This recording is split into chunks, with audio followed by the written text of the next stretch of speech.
Hello, my name is Jimin Woo and I'll be solving question 22.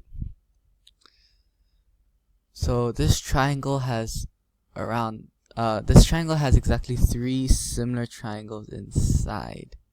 Yes, that's gonna help. And the equation for finding y would be y squared equals 21 times 9. If we come here, that's exactly what I did here.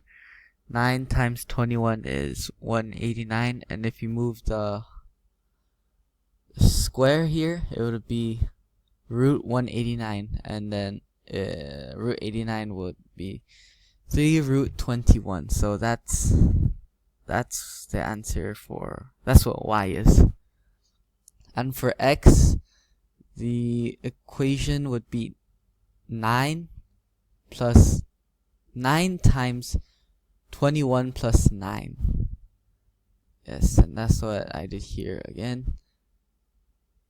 Psych, I thought I did not do that. I repeat, I did not do that. Yeah, that's what I did here. 9 times 30 equals 270, and if you move the square to the other side, it becomes a root. So root 270 is 3 root 30, and that's your x.